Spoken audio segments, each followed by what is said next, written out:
Oi! No vídeo de hoje eu vou falar sobre algumas das minhas poetas favoritas e quem sabe tem aí recomendações de algumas para vocês conhecerem ou de algumas que vocês já ouviram falar. Não tem ninguém desconhecido aqui nessa lista, então com certeza vocês já ouviram falar de uma ou de outra, principalmente se vocês acompanham aqui o canal. Começando por uma das minhas favoritas, que é Emily Dickinson, que é uma poeta americana e, ao que tudo indica também, rainha do isolamento, porque ela vivia trancada em casa, quase não saía, e as interações dela com os amigos aconteciam mais por cartas. E são através dessas que a gente conhece muito da história da vida dela. Uma introvertida de respeito. Ela é aquela amiga que sempre diz que vamos marcar alguma coisa e nunca marca nada e só conversa pelo WhatsApp. Certíssima. Tem que escrever poema, gente. Não tem nada que ficar socializando, indo em barzinho.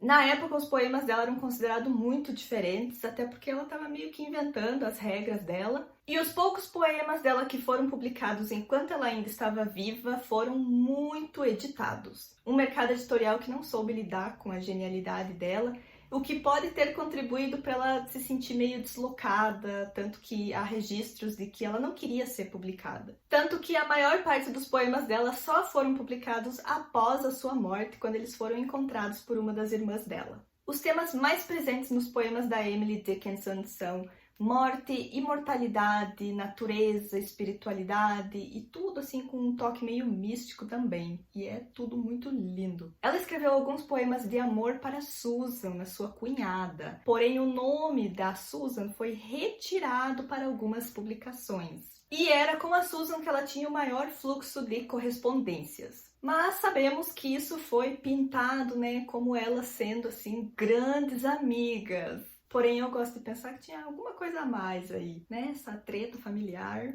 Inclusive, tem um livro que reúne muitas destas cartas, que se chama Open Me Carefully, que eu tô muito ansiosa para ler e saber mais dessa história toda pelas próprias palavras da Emily. E já que estamos falando de livros, também tenho esse livro que acredita-se, né, de ter a coleção completa dos poemas dela. E uma coisa muito legal desse livro é que ele tem também algumas observações de edições. Porque durante os anos aí, muitas publicações, os poemas podem ter passado por diferentes edições. Inclusive aqui eles têm algumas edições que eles acreditam que foram feitas pela própria Emily. E aí então tem marcado quando são coisas que eles acreditam que foi ela mesma que corrigiu e editou, ou quando foi, né, de alguma outra coisa que alguém corrigiu. Uma palavra ou outra que foi mudada, ou uma divisão diferente que foi feita. Não vou achar assim um exemplo agora, mas enfim, eu achei interessante isso dessa coleção.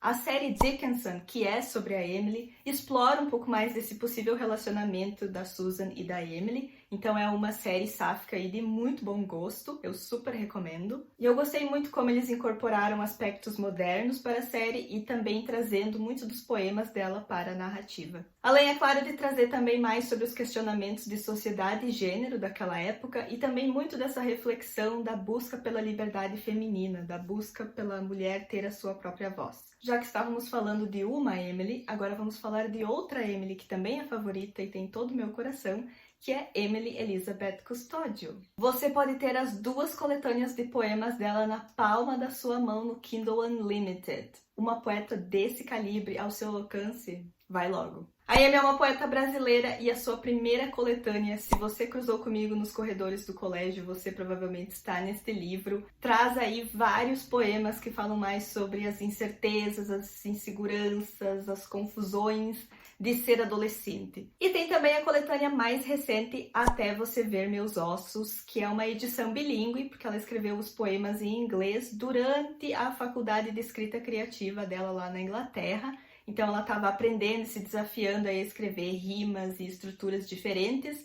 E aí a gente teve esses poemas traduzidos pela Bella. E nesse livro os poemas são sobre essas armaduras e essas paredes, né? Porque é muito difícil estar vulnerável. E é difícil mostrar tudo. E aí como é que vai ser quando isso acontecer? Quando as pessoas veem os nossos ossos, elas continuam nos aceitando? E essa é uma das coisas que eu mais gosto e admiro no trabalho da Amy, é que os poemas não são apenas só para que você se identifique com um sentimento ou com uma situação ali, mas com certeza certeza para você refletir sobre os sentimentos e as diferentes situações de outras pessoas, ou se você causou esse tipo de coisa em outras pessoas também, mesmo que não tenha sido a sua intenção. Porque a gente já cruzou aí por muitas pessoas nos corredores do colégio, nos corredores da vida. A gente já vestiu muitas armaduras e encontrou pessoas que também estavam vestindo armaduras. Então, por mais que as duas coletâneas sejam curtas e que seriam assim algo que daria para ler em um dia, eu gosto muito do impacto desses poemas, do poder deles, de às vezes a gente precisar,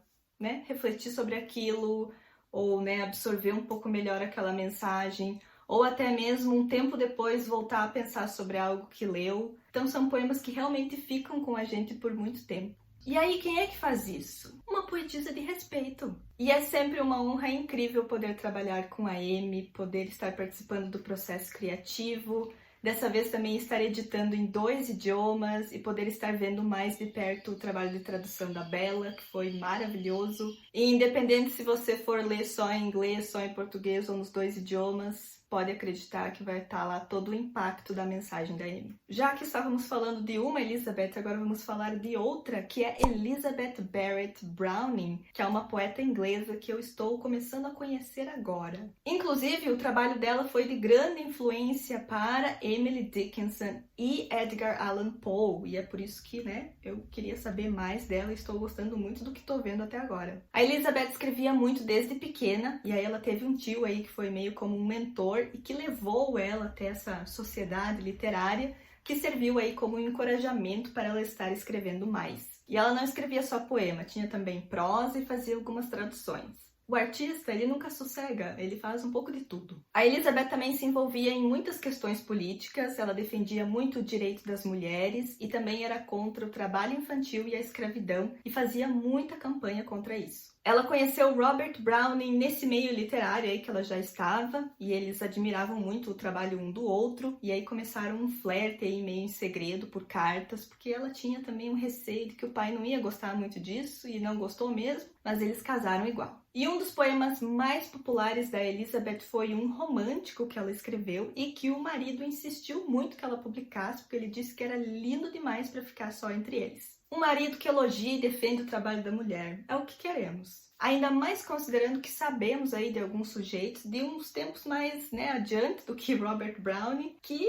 roubavam o trabalho artístico das suas mulheres, ao invés de fazer o deles e dar apoio para o trabalho delas. Então agora eu estou aí querendo conhecer mais do trabalho da Elizabeth Barrett Browning. Vamos agora para uma das poucas vozes femininas cujo trabalho sobreviveu desde a antiguidade e uma das poucas mulheres que foi retratada em cerâmica. Sim, estamos falando aqui da poeta grega Safo.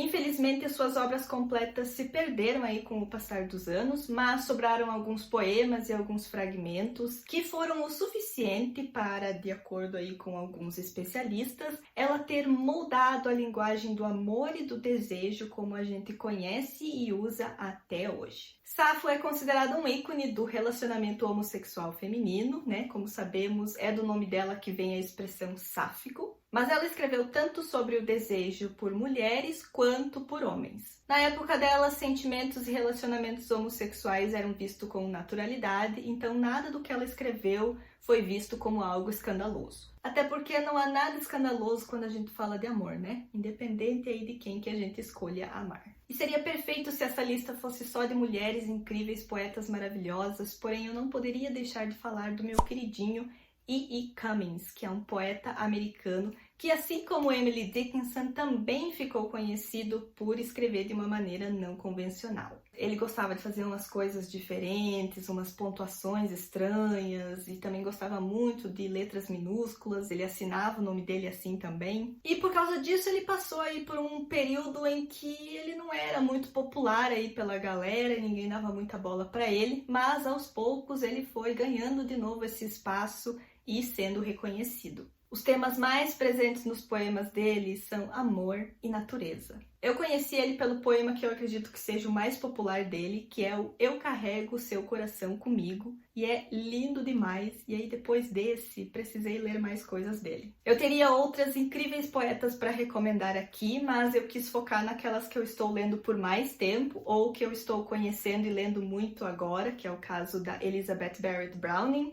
Mas me contem aí nos comentários outras poetas incríveis que vocês gostam, livros de poemas que surpreenderam vocês, ou se vocês conhecem algumas dessas poetas que eu falei, se já leram alguma coisa delas. Eu adoraria ver aí o que vocês estão curtindo também. Muito, muito obrigada por assistirem. Não se esqueçam de curtir esse vídeo, de se inscrever aqui no Xícara Quente, caso vocês ainda não sejam inscritos. E eu vejo vocês em um próximo vídeo. Tchau!